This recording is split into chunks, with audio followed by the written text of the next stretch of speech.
6.17 대책이 나온 지 이제 한 달도 안 돼서 또 부동산 대책이 나왔습니다. 과연 어느 정도 효과가 있을까요? 자, 선대인 경제연구소 소장님 그리고 한국건설산업연구원 두성규 선임연구위원 나오셨습니다. 두 분과 함께 자세한 이야기 나눠보도록 하겠습니다. 어서 오십시오. 안녕하세요. 안녕하세요. 반갑습니다. 안녕하세요. 부동산 대책 이제 몇 번째라는 게 별로 의미가 없는 것 같습니다. 또 나왔습니다. 자, 전반적으로 어떻게 평가하십니까, 선대인 소장님? 시장이 지금 뭐 넘쳐나는 유동성 때문에 예. 집값이 많이 뛰었죠. 그러다 보니까 이제 정부가 급히 이제 대책을 내놓고 있는데 오늘 나온 대책도 제가 보기에는 이 세제 중심의 대책이었는데요. 세금을 예. 중과하겠다는 대책이었는데 예. 사실은 그 지금 시장이 뛰는 그러니까 집값이 뛰는 뭐 근본 원인은 사실 과잉 유동성이고요. 예. 이걸 잡아야 되고 네. 또 한편은 다주택 투자자 또는 투기자들을 잡겠다라는 이제 정부가 목표를 계속 내세우고 있는데도 불구하고 예. 주택 임대 사업자에 관해서 그 충분하게 지금 예전에 이 만들었던 이른바 조세 피난처 예. 다주택자들을 위한 조세 피난처 역할을 했던 주택 임대 사업자 정책에 대해서 근본적으로 아직 선지를 못 보고 있다. 저는 그런 생각이 들었고요. 네.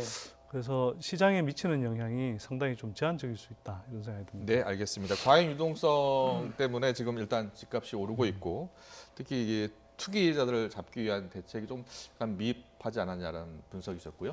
자, 그럼 어떻게 보세요? 네, 제가 보기에는 제일 큰 문제는 이번에 여러 가지 이제 고위공직자분들을 포함해서 주택 다주택자가 상당히 많았다는 거. 네. 정책 추진을 했던 담당자들이 그렇게 했다는 점에서 국민들이 많이 이제 정책에 대한 신뢰감이 떨어진 것 같아요. 예. 그 부분이 전체적으로 정책의 앞으로 효과를 담보할 수 없는 가장 이제 전제적인 어떤 배경이 되는 것 같고요. 네. 두 번째로는 시장에 있어서 이번에 징벌적으로 조세 부분은 굉장히 강화했는데 뭐 강도 부분에 대해서는 저는 부인하지 않습니다. 네. 그런데 시장에서 필요로 하는 공급 부분에 대한 내용들이 사실은 추후로 미루고 충분하게 이제 내놓지 못한 상황이 되다 보니까 실질적으로 정책 그 당국자들에 대한 여러 가지 국민들이나 시장에서 불만들이 많은 것 같습니다. 그래서 예를 들자면은 지금 야구 경기로 쳤을 때는 이미 투수가 그동안 계속해서 강속구만 가지고 승부를 하고 있는 상황들이거든요. 네. 그래서 선수 교체를 할 때가 됐고 변화구로 해서 새로운 어떤 국면 전환이 필요한 시점인데 네. 이번의 내용은 기존의 강속구 위주의 어떤 그런 게임의 분위기를 계속 이어간다는 점에서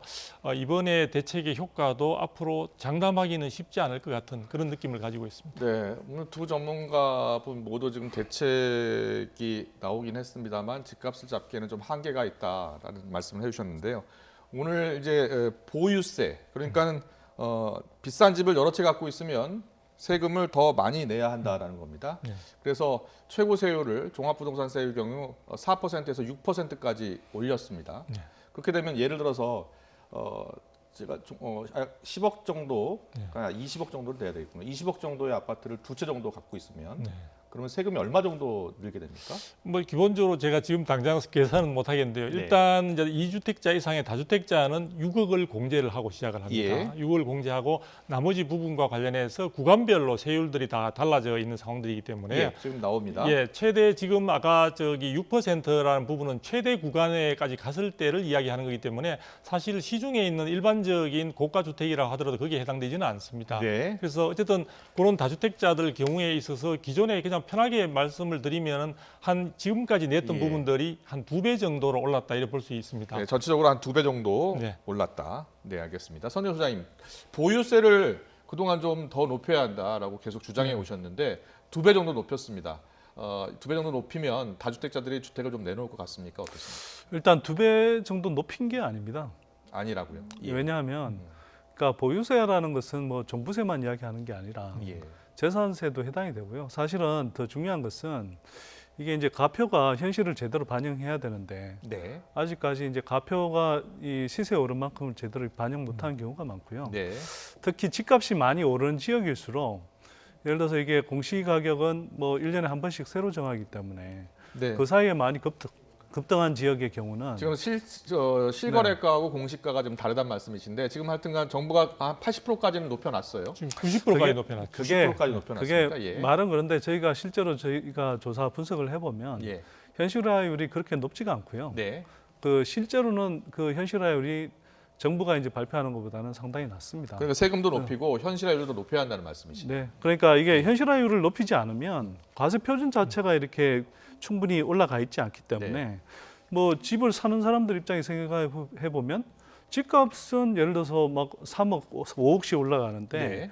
이걸 가표 현실화율도 충분히 따라가지 못하는 상황에서 최고 세율 구간을 예를 들어서 2%포인트 정도 더 올린다. 네. 실제로 부자들 입장에서 체감하는 것은 예를 들어서 5억 올랐는데 나 뭐 6천만 원, 1억 정도 최대한 더 낸다. 예. 이게 충분히 감이 와닿지는 않죠. 그런데 그렇군요. 실제로 예. 적용 대상이 되는 범위는 예. 생각보다 훨씬 더 좁거든요. 예. 그럼 과표를 좀 더 현실에 맞게 높여야 된다는 말씀. 그리고 하나 더 문제는 뭐냐 하면요. 지금 집값은 지금 뛰고 있는 건데 예.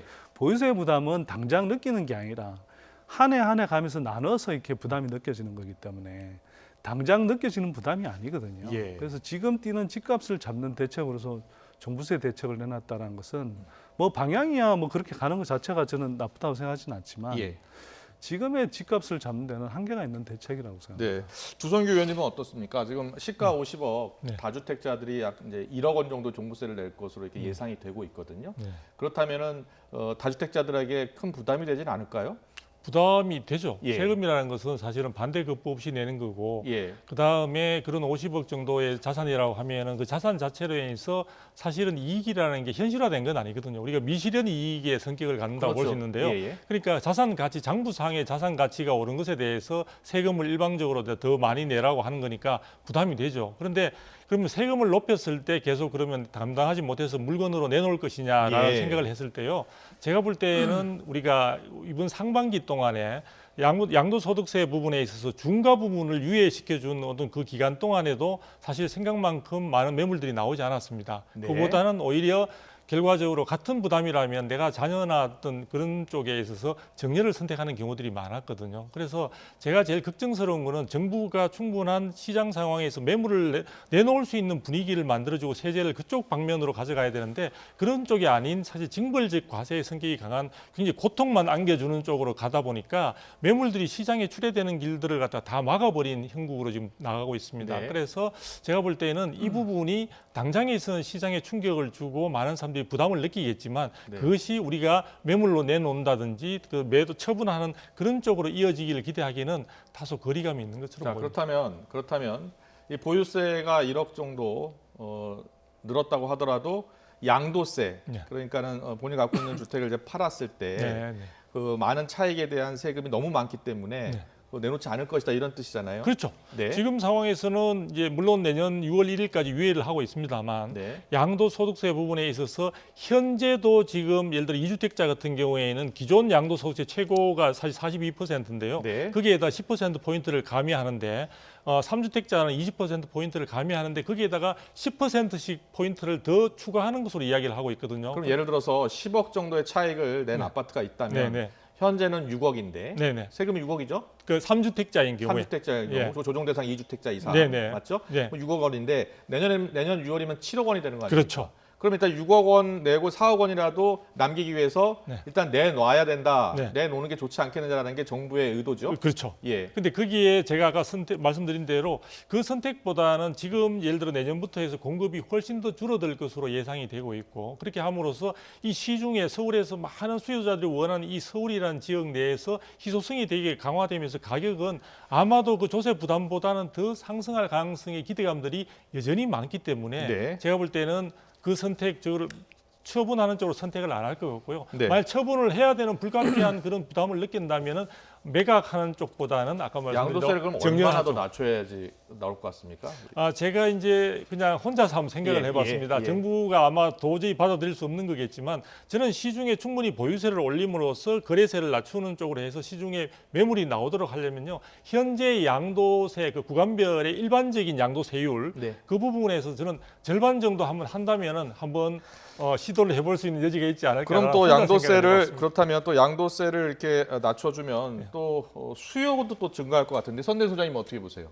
뭐 그런 측면도 있을 거고요. 또 한편으로는 자 이게 내가 돈을 벌어도 아니 그러니까 집값이 뛰어서 차익을 남겨도 사실 세금으로 내는 부분이 얼마 없구나.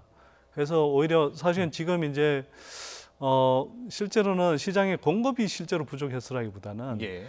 그 없던 수요조차도 이게 돈이 된다라고 해서 이제 이른바 투기적 가수요들이 들끓어서 집값이 오른 측면이 많거든요. 예. 그러면 차익을 대부분 고스란히 갖고 갈 수 있다라는 생각이 커지면 오히려 투기적 가수요는 더 커질 수 있다고 저는 생각이 되고요. 예. 정부 정책에서 제가 볼 때 좀 문제는 뭐냐 하면 이거 같습니다.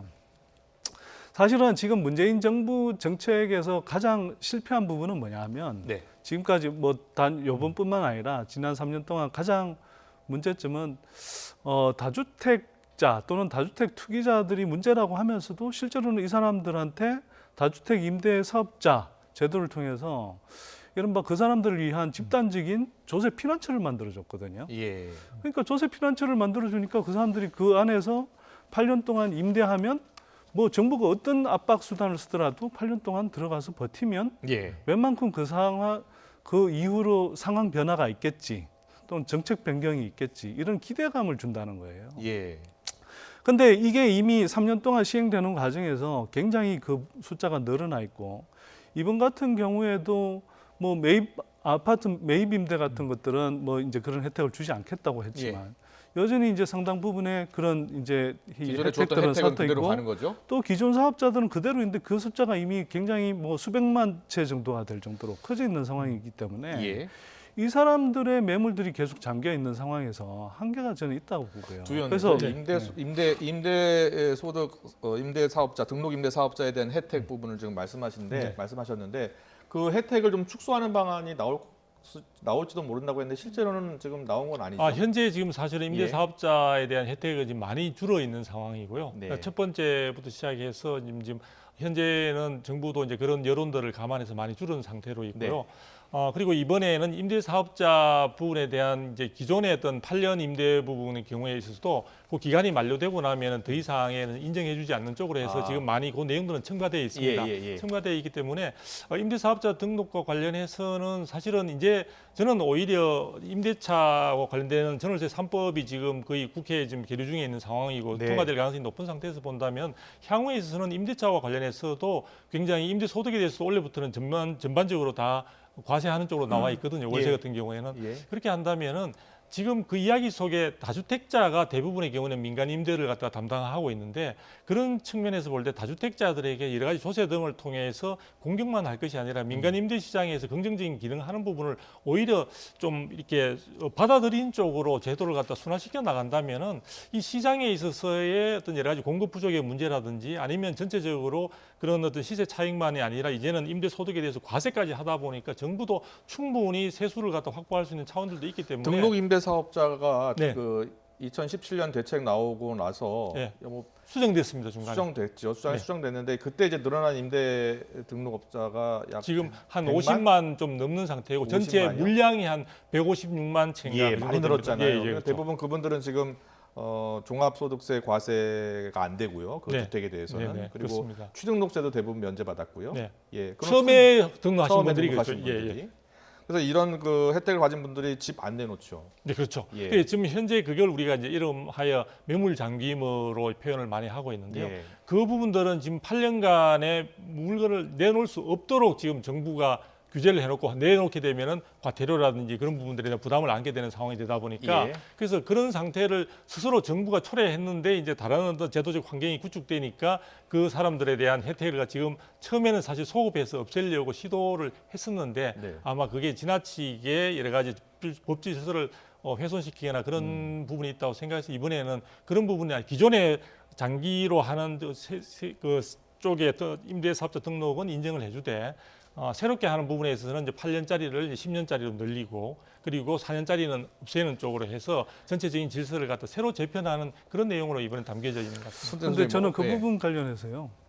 이게 사실은 굉장히 핵심적인 문제인데 그 주택임대 사업자 관련해서는 이게 이제 앞으로 신규로 발생하는 혜택을 점차 이제 줄여나가고 대상 범위를 줄이겠다는 식으로 가고 있는 건데 기존 사업자 수가 뭐 두승기 실장님 말씀하셨지만 이미 한 150만 원 정도 되고요. 예.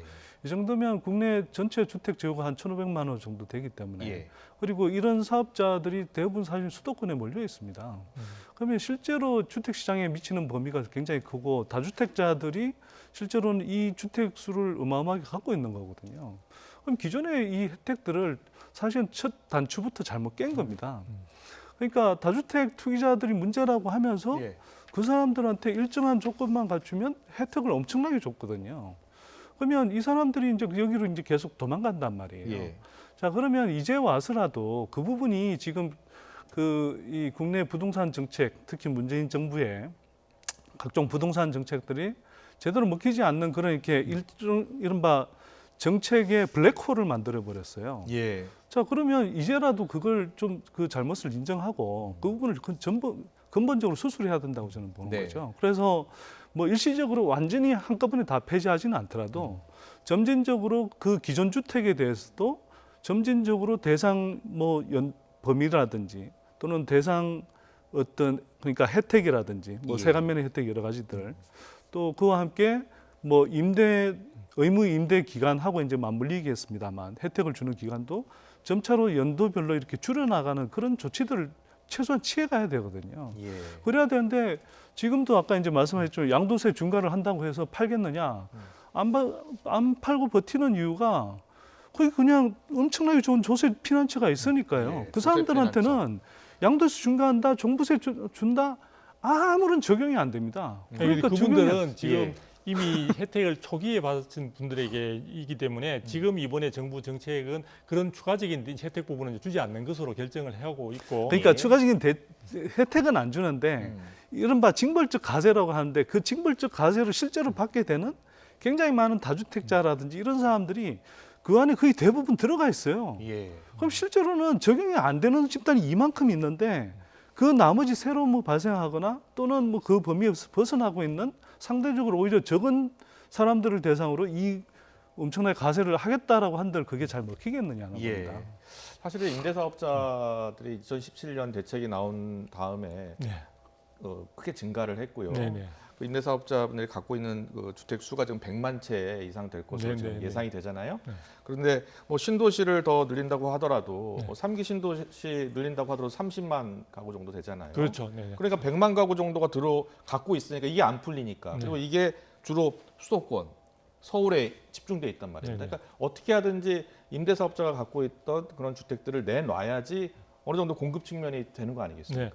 그 부분은 충분히 이제 사실은 매물 잠김 현상을 푸는 부분들은 필요하다고 보여지는데요. 예. 그렇게 하려면은 그러면 기존 임대사업자 등록하신 분들에게 소급해서 그 모든 혜택을 뺏어가는 식의 문제가 생기는 결과가 되거든요. 예. 그렇게 했을 때는 자칫하면은 지금까지 정부 정책 부분에 있어 가지고 있었던 기본적인 신뢰마저 다 상실되는 상황이 발생하게 예, 되고요. 예. 그리고 앞으로 하는 모든 정책에 대해서도 시장에서나 아니면 국민들이 생각할 때는 그러면 상황이 변하면 정부는 이렇게 약속했던 부분을 또 다음에도 얼마든지 조변석계식으로 바꿀 수도 있겠다라는 예. 부분이 있기 때문에 다음에 새롭게 나오는 모든 정책들에 대한 의구심을 가지게 될 거고 그것은 그 정책들에 대한 신뢰감을 더욱 떨어뜨리는 상황이 되기 때문에 그 부분을 하기는 아마 선택의 여지가 쉽지 않은 것 선생님, 같습니다. 그럼 그 어떻게 하는 게 좋겠습니까? 그 매물을 내놓도록 하는 그 대안 어떤 게 있겠습니까?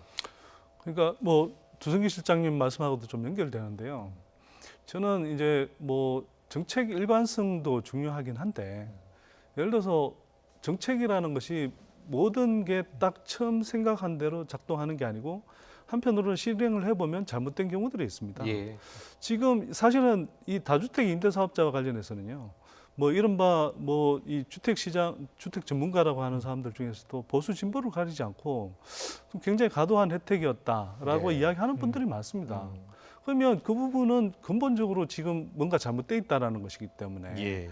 지금 와서 정책 일관성 측면에서는 좀 신뢰의 손상이 분명히 있을 수는 있어요. 하지만 이게 지금 오히려 주택 시장을 근본적으로 제대로 그러니까 이 정부의 정책이 제대로 작동하지 못하게 하고 계속 부동산 투기적 가수요가 덜 끓는 가운데도 정부의 정책 약발이 먹히지 않게 하는 블랙홀이라고 한다면 지금이라도 이걸 수술하지 않고는 이 부동산 정책을 제대로 갖고 갈 수도 없고 스스로 이런 대책들을 강하게 내놓는 것처럼 보여도 이게 시장에서 먹히지 않는다라는 거예요. 예. 그러면 정부는 선택을 해야 되는 거죠. 네. 어떻게 할 것인가. 정부가 이제 선택을 해야 되겠죠. 일단 정부는 이번에는 그와 관련해서는 추가 대책을 내놓지 않았습니다. 그런데 이제 문제가 생겼습니다. 이 세금, 이 종합부동산세 등 이렇게 보유세가 늘어나면서 전세가가 더 오를 가능성이 있다라는 그런 주장들이 나오고 있습니다. 전세가는 이미 다 아시다시피 53주 연속 상승하고 있습니다.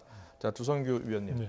전세가가 더 오를 가능성이 더 커진 겁니까? 어떻습니까? 지금 이제 국회에서 임대차 3법 부분에 대해서 지금 여당에서는 이번 달 내, 7월 달 내에 이제 이걸 갖다가 법안 처리를 다 하겠다 이렇게 이제 이야기를 하고 있기 때문에 임차인을 보호하는 법안이죠. 거죠. 근데 예. 그게 이제 임대차 신고제가 포함이 돼 있고요. 그다음에 이제 계약갱신 청구권과 이제 그 전월세 상한제가 이제 포함이 돼 있기 때문에 그런 상황이다 보니까 그런 상황들이 이제 확실하게 시행에 들어가기 전에 전세가를 충분히 이제 규제를부터 미리 좀 확실히 올려놓자는 그런 분위기가 시장에 있는 상황들이 있고요. 예. 그 다음에 또 하나가 뭐냐면 현재 사실은 제한된 가운데 이제 주택 가격이 너무 많이 오르다 보니까 유독 정부가 가장 추천하는 저렴한 주택을 공급받을 수 있는 것은 결국 청약 시장이거든요. 예. 청약의 주택을 마련하기 위해서 무주택자들은 가장 주거 비용을 줄이면서 머무를 수 있는 게 전세 제도를 통해서 있습니다. 네. 근데 이 전세에 모두가 수요가 같이 몰리다 보니까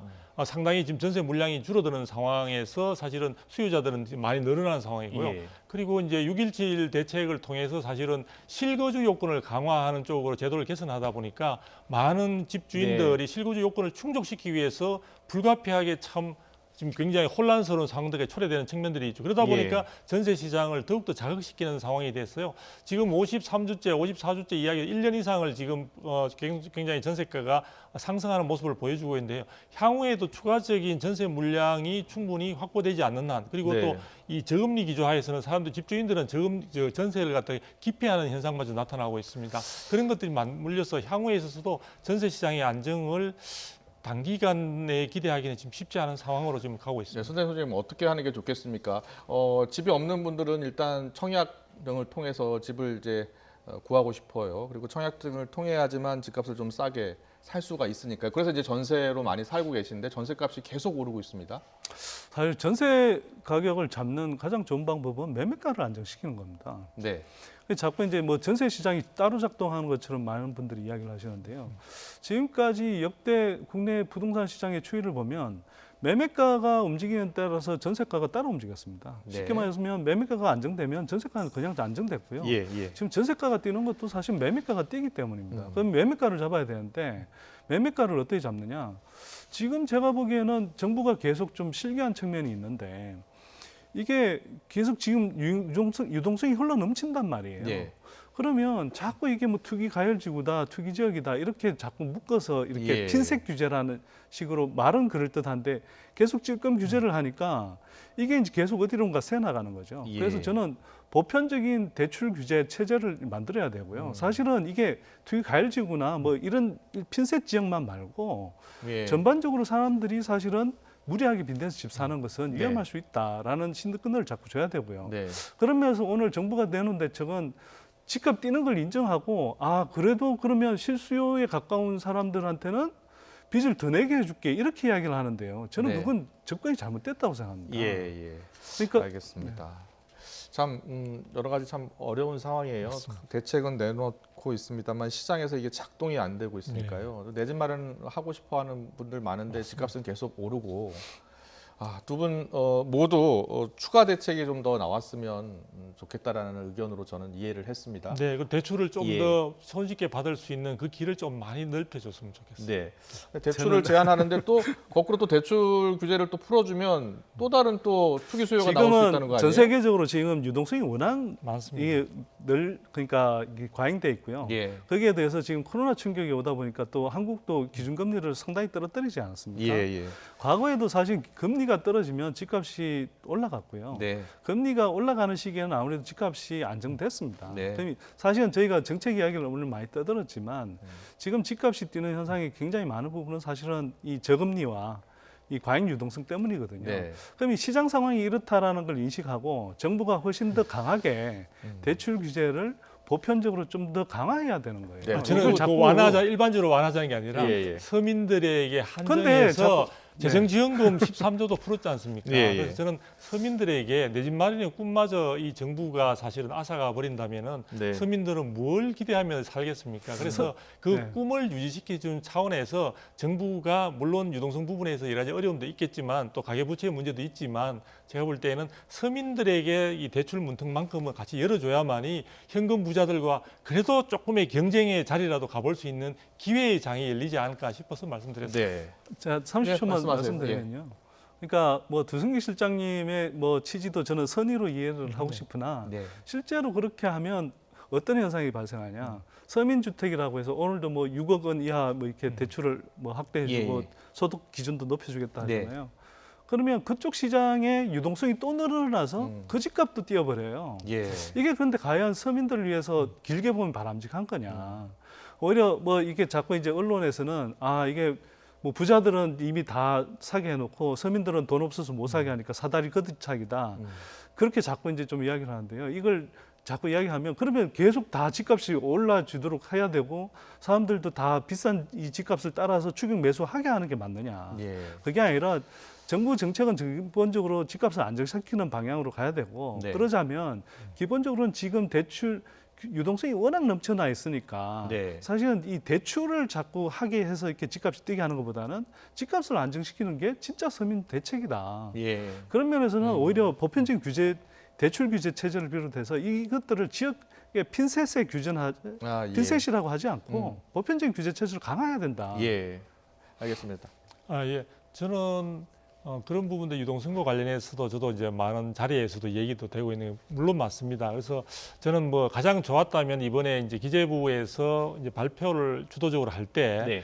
유동성을 좀 흡수할 수 있는 방안들에 대한 것들이 담겼으면 더 좋았겠죠. 그런데 사실 이 지금 현재 코로나 사태에서 경기도 침체되는 상황에서 현금을 가지고 있는 분들은 단순히 시중의 유동성이 늘어나고 줄어드는 것과 상관없이 또한 상대적으로 이 부동산이 안전자산이라는 인식도 지금 굉장히 많이 확산되고 있습니다. 예. 그래서 만일에 주택을 정부는 자꾸 이제 주택에는 투자를 하지 마세요. 주택은 어떤 공공재에 가까운 성격도 있습니다라고 이야기를 하는데요. 그러면 그렇지 않고 지금 초저금리 시대에서 그러면 내가 현금을 뒤에 들고 방에 가만히 안 가지고만 있어야 되느냐라는 어떤 또 문제점이 생기는 거거든요. 그래서 정부가 제일 좋은 방법은 이번에 지금 우리 선대인 소장님 말씀대로 유동성을 흡수할 수 있는 다른 뾰족한 대책들을 같이 겸해서 이 부동산 대책을 발표했더라면 훨씬 더 풍부한 어떤 대책으로서 의미가 있을 건데 네. 그 방법은 지금 국회에서도 제가 며칠 전에 국회에서 토론회도 하면서 이야기를 했는데 그 방법이 지금 묘하게 찾기가 쉽지 않은 상황입니다. 네. 많은 분들의 당위성은 이야기하는데